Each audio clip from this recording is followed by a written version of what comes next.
As diferenças teológicas entre o judaísmo e o cristianismo desempenham um papel central na recusa dos judeus em reconhecer Jesus como Messias. Essas diferenças abrangem vários aspectos essenciais. Antes de iniciar no canal A Luz da Vida, queremos deixar claro que este vídeo não tem a intenção de ofender ou desrespeitar qualquer crença religiosa. Abordaremos a visão do judaísmo sobre o Messias e pedimos a todos que a vejam com respeito às diferentes religiões e suas formas de ver o mundo. É importante para valorizar também a diversidade de opiniões e perspectivas. Queremos a sua participação nos comentários e diga-nos sobre quais temas religiosos você gostaria que abordássemos em vídeos futuros. A sua contribuição é fundamental para nós, obrigado. Em primeiro lugar, há uma discrepância fundamental na concepção da natureza de Deus no judaísmo.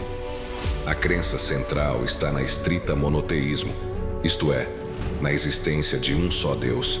Os judeus veem Deus como um ser transcendente sem forma física definida.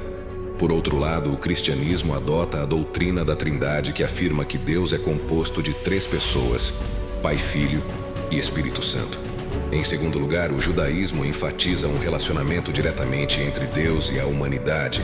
Sem a necessidade de intermediários, os judeus consideram a ideia de um ser humano como uma encarnação ou salvador divino, necessária para mediar esse relacionamento como incompatível com as suas crenças teológicas. A distinção entre judeus e cristãos no que diz respeito às escrituras do Antigo Testamento, embora ambos compartilhem esses textos sagrados, suas abordagens e interpretações são diferentes. Os judeus confiam na lei dos profetas e escritos da Torá para guiar sua fé, enquanto os cristãos também incorporam o Novo Testamento, que inclui os ensinamentos de Jesus e os escritos dos apóstolos. Estas diferenças teológicas têm um impacto significativo na visão dos judeus em relação à natureza e ao papel de Jesus, o que resultou na não aceitação de Jesus como o Messias prometido. É importante notar que estas explicações são de um modo geral, uma vez que dentro do judaísmo existem várias correntes e interpretações. Também é importante destacar que existem diálogos entre as duas tradições religiosas. Acreditar em um Deus único e todo-poderoso era uma questão central e fundamental na fé judaica. No entanto, Jesus afirmava ser igual a Deus, o que foi considerado uma blasfêmia pelos judeus e conflitante com a sua compreensão da natureza divina.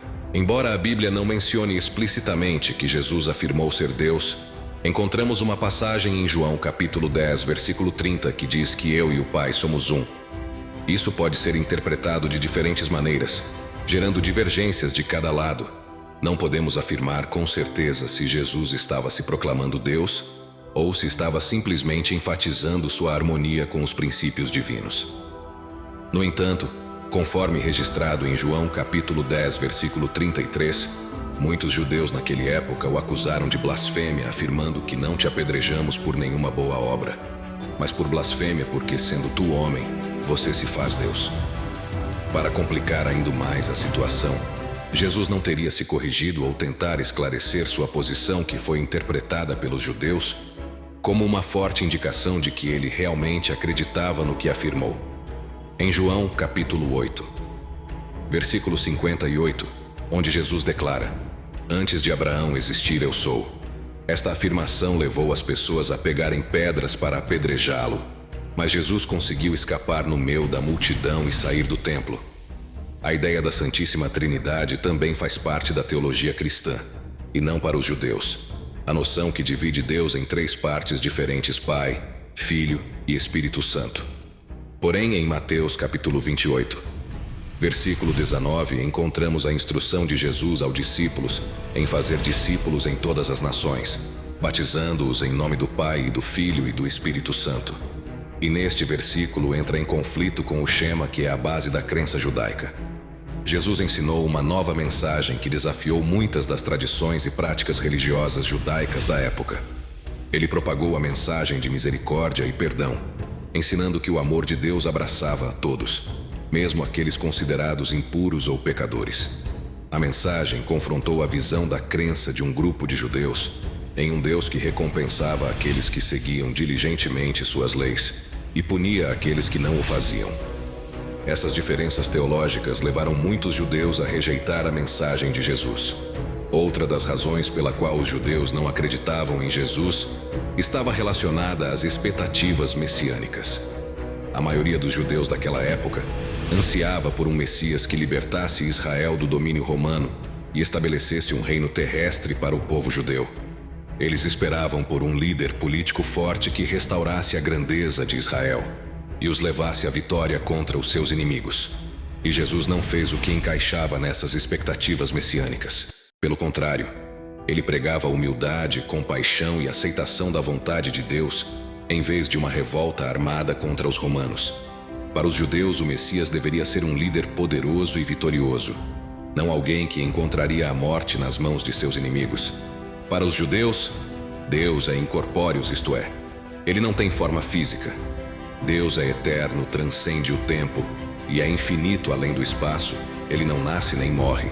E afirmam que se Deus manifestasse mesmo na forma humana, limitaria sua grandeza, reduzindo sua unidade e divindade, já que a Torá declara que Deus não é um ser mortal. Portanto, a morte de Jesus foi considerada prova de que ele não era o Messias esperado. A descrença dos judeus em relação a Jesus Cristo na sociedade judaica daquela época era altamente hierárquica, com divisões rígidas entre diferentes grupos sociais.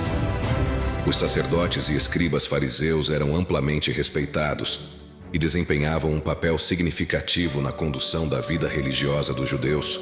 Por outro lado, Jesus pregou uma mensagem acessível para todos, incluindo aqueles considerados marginalizados e excluídos da sociedade, como os doentes, os pobres e os pecadores. Esta mensagem de inclusão e igualdade desafiou as normas estabelecidas. A hierarquia social judaica daquela época era sustentada pela posição de poder. Para os líderes religiosos, no entanto, a forma como Jesus ensinou e realizou milagres foi considerada diferente e até ameaçadora pelos líderes religiosos judeus. Ele transmitia os seus ensinamentos com autoridade e realizou milagres em nome de Deus, que desafiou a autoridade dos líderes religiosos, na qual minavam a estabilidade da ordem e das estruturas estabelecidas. É importante enfatizar que a rejeição dos judeus a Jesus Cristo não significa que eles eram menos religiosos ou menos comprometidos com a sua fé em comparação com os seguidores de Jesus. Os judeus continuaram a seguir a sua religião e as suas tradições, incluindo a observância das leis e práticas religiosas, mesmo após a morte de Jesus. Portanto, podemos concluir que a recusa em aceitar Jesus como o Messias não foi resultado da falta de fé, mas foi devido a diferenças culturais e teológicas nas expectativas messiânicas.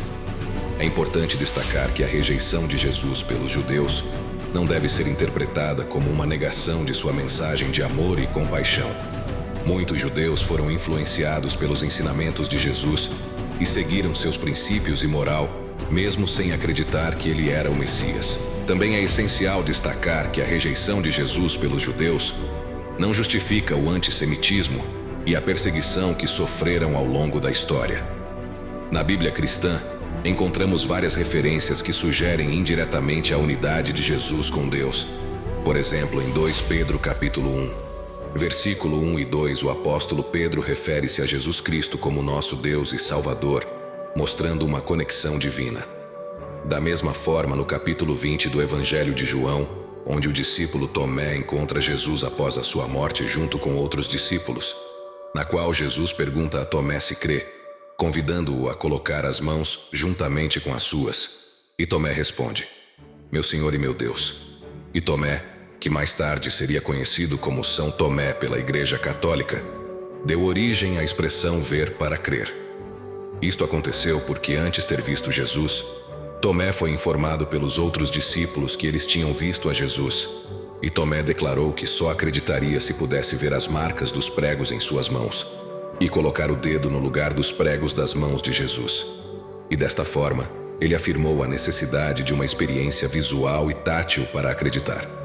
Essas passagens foram interpretadas de várias maneiras ao longo da história, gerando diferentes visões e entendimentos sobre a natureza de Jesus Cristo. Cada pessoa pode ter sua própria perspectiva e opinião sobre Jesus. É importante respeitar as diversas interpretações e abrir espaço para o diálogo. Convidamos você a compartilhar sua visão sobre Jesus Cristo nos comentários. Agradecemos sua participação e esperamos vê-lo em nosso próximo conteúdo. Não perca o vídeo que será exibido no final. Com certeza será interessante para ti. Até a próxima.